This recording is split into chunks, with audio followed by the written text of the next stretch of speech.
Architecture. The practice of architecture requires both a practical and expressive reaction to the environment. It serves both the utilitarian and aesthetic ends. Although these two ends may be distinguished, they cannot be separated because every society, settled or nomadic, has a spatial relationship to the natural world and to the other societies. Now, if there's anything we know about life, it's process, meaning everything that exists has a process. So what is the process to becoming an architect? In this video, I'm going to be telling you just that. Stick around, subscribe, and let's get into the video.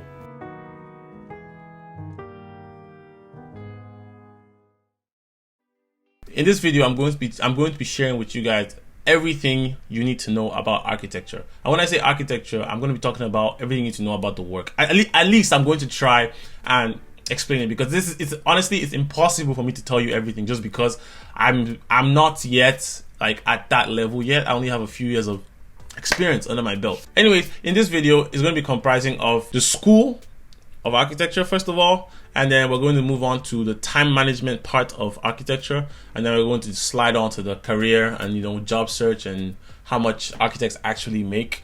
So yeah, it's going to be a juicy video. Sit back, relax, make sure you subscribe, and let's get into the video. So for the first one, the School of Architecture. So in the field of architecture, there's two paths to go in school. You can either go the BSc route, or you can go the BAs. That's the Bachelor's of Arts and the Bachelor's of Science. Now, in most schools, for the Bachelor's of Science, it's not going to be a professional degree. Meaning, with a BSc, that's a Bachelor's of Science, you're basically going to go to school for 4 years, and you're going to need to have a master's under that. Now, that's the path I took, because the way my school does it, it's like a 4-in-1, meaning you get a BSc in 4 years, and then you get like a squeezed down, like fast-paced master's in 1 year. So it's like a full-on 5-year program. But then the other route, which is the BAs, there's Bachelor's of Arts in Architecture. This is a 5-year professional degree, of which you would not necessarily need a master's degree to get licensed. You can just kind of push on with it. But with the change in times and the way things are going, it is still advised to definitely get a master's degree. Architecture school, or the field of architecture, can be discouraging at different points. First of all, you spend a lot of time working on stuff that might not go through. So you need to go to a school that actually teaches you how to love the things you create. Why I always recommend my school, because in my freshman year, it was a very slow process to kind of like making us to understand that the things we create is kind of like our own signature. I know some other schools do this too, but then it's very important to understand the school program you want to go into, because it will kind of give you like an assurance of like if you want to really do architecture or not, if you pick the right program, obviously. And then now on to the next thing, which is time management. In this field in general, taking it out of architecture, there is a lot of time management. So you need to understand how to do a couple of things, meet deadlines at an expected time. I have one main book which I put in all my deadlines. I put in all the things I have to do for the day. Each work day, I'll write down the things I have to do for that day, the things I have to do for the week. I just give myself about 30 minutes to try to kind of write down all the things I need to do for the week, and then I start to cut them down according to days of the things I want to do each day. And obviously there's some leeway for some fluid things I would have to do, but it's always important to know how you're going to manage your time. In the workforce, a lot of times, like, we work overtime. That happens a lot, especially when you have deadlines. So you have to understand that certain plans, maybe that little dates you have with your girlfriend, or that hangout with the boys, it should never be concrete, because anything can really happen. And then that's in the working 9 to 5. And then coming down to the part of actually running a firm, I run an architectural service providing company, meaning we provide services to firms that don't want to hire a full-time staff. So we would come in and provide those services, Revit, AutoCAD, all that kind of stuff. But I'm not trying to market myself though. Here you have to subscribe. That's the market, guys. Subscribe, pump up my channel. You feel me?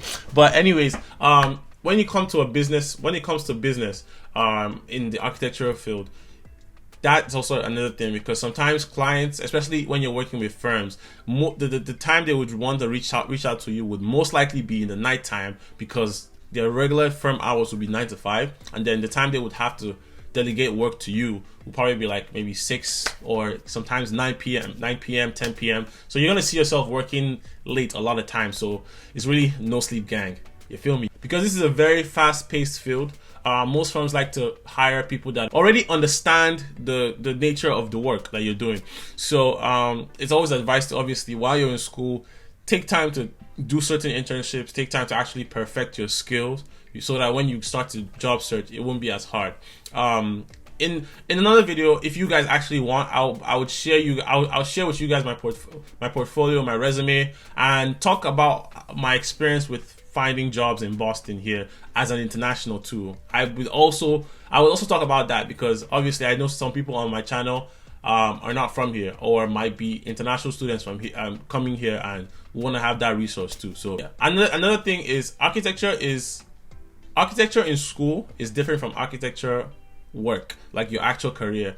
In school, they make you believe that well, it's all part of training, but they make you believe that you can design a whole building in like 2 months. But then there's a lot more that goes into it. In school, it's more like art. It's more like an art project where you just kind of do it, like where you just kind of do it so it looks like aesthetically pleasing, which is good, because it makes you understand aesthetics and how to make a building nice and all that. But then when you start to get, you will probably feel this more when you get to your master stage. When you start to get to the point where you're going to include all the mechanics of a building, you're going to include the structure, which will be required of you in your master's program.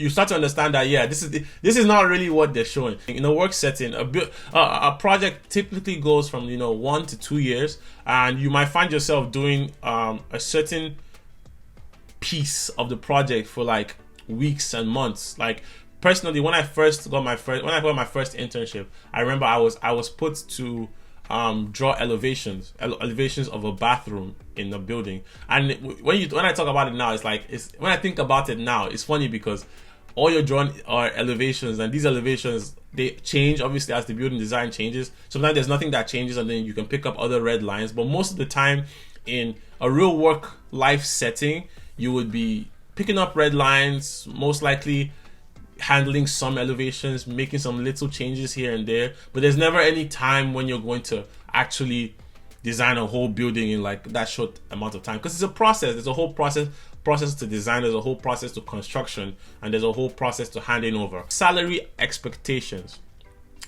I hate to be the bearer of bad news to the people that are just starting in this field and very enthusiastic. Yes, you will be very fulfilled being in this field, because you can design and see your building rise up from the dust and be beautiful and everyone admires it. But as an architectural worker, I have to break it to you, we don't make as much. So according to Google, architects in my side of the region, this is the Northeast region, make at least entry level, make from 49,000 to about 53,000.